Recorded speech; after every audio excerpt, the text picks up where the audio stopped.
Hey there guys, how are you? So when it comes to movies adapted from Stephen King novels, I love them. Movies like this right here and movies like this right here. My name is Morgan Freeman, and I can't wait to see this movie right here. Why?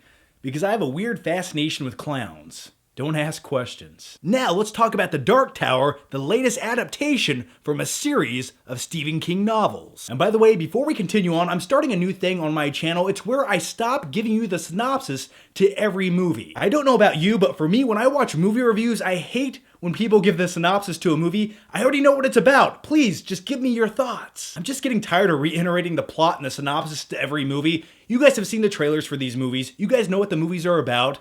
You're smart, you get it. So from now on, I'm going to do this right here. Boom! That's the detailed synopsis of this movie. If you really want to read it and you want to know every intricate detail of the synopsis of the movie and what it's about, well, you can pause the video and read it.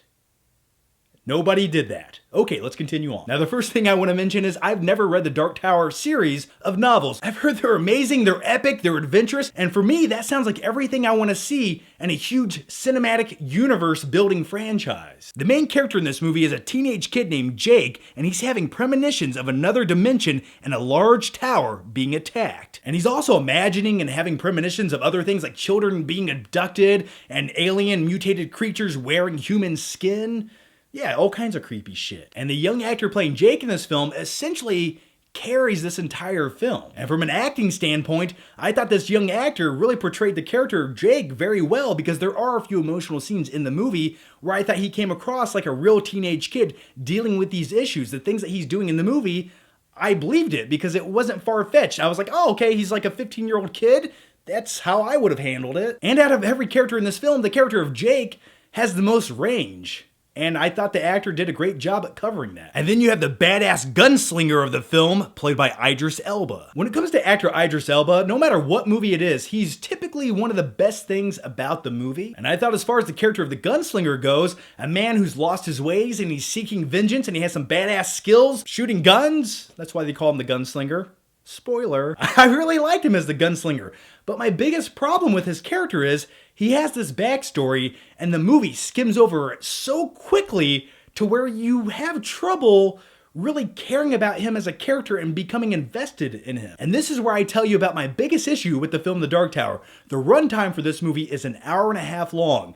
This movie has no room to spare to ever slow down to get you emotionally invested in these characters, or to ever slow down to allow you as a viewer to enjoy the scenery, to breathe for a second, to get immersed into what's happening. The movie can't do that. It just needs to move along so quick to where you're like, I wanted more! Come back here! Okay, bye! And you just eat Sour Patch Kids? Now keep in mind, once again, I never read the Dark Tower novels, but if you did, I can only imagine the disappointment you must have felt when watching this movie, or you're going to feel, because they skim over all these really interesting concepts and it feels like there's not a lot of substance, so you get surface level content and it's frustrating because you want more and they just won't give it to you. All right. Let's talk about Matthew McConaughey as the Man in Black. Much like Idris Elba, I really think Matthew McConaughey is a phenomenal actor. In True Detective, he blew it away. In Dallas Buyers Club, in the film Interstellar, Matthew McConaughey can act. And as far as Matthew McConaughey's performance goes in this movie, going into it, I thought he would be one of the best things about this film,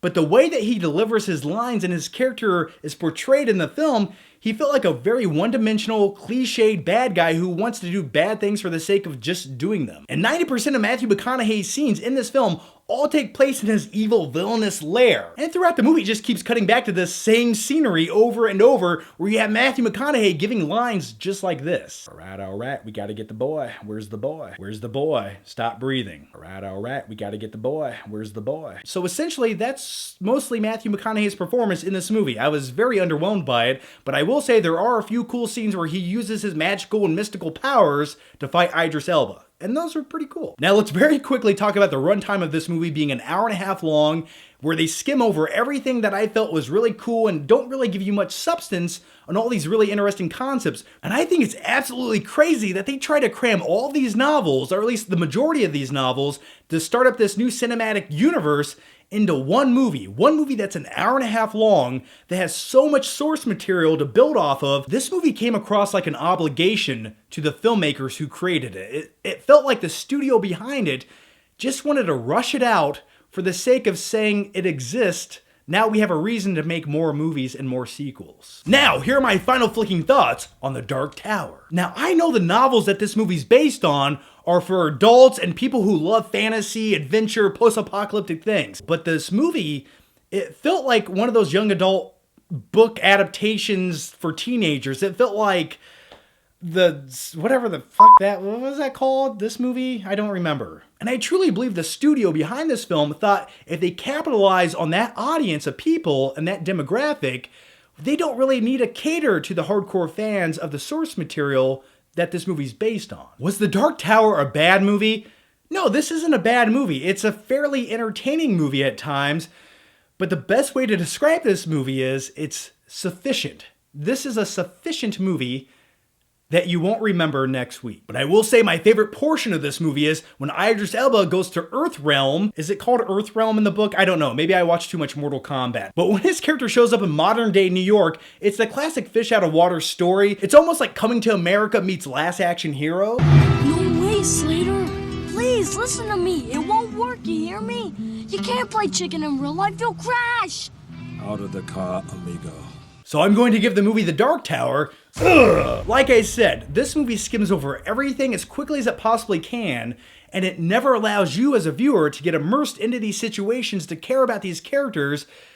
And I wanted to. I truly wanted to do those things, but the movie never slowed down enough to do it. So that's my take on The Dark Tower. Now here's my question for you guys, and let me know down below. If you've seen the movie, what did you think about it? Or what is your favorite movie adapted from a novel? And very quickly before I go, I wanted to let you guys know that I like popcorn, I like movies, and I like answering movie trivia questions because getting the questions right, I don't know, they almost accreditate me as a human being. And if you guys feel the same way, you should check out Popcorn Trivia. It's a free to download app where you can answer trivia questions on hundreds of movies. Once again, Popcorn Trivia is completely free to download. I use the app when I'm driving in the car, not when I'm driving, when I'm a passenger, or sometimes when I'm taking a number 2 and I have nothing else to do. You can download it on Android or iOS. And if you're in the Stephen King mood, they have movies on their app like The Shining or The Shawshank Redemption, where you can test your movie knowledge. Once again, if you guys like movies, I highly recommend Popcorn Trivia. I'll put all the links to download it down below in the description box. Check it out. As always, thanks for watching. Make sure you subscribe by clicking that button right here. That way, I can see you next time.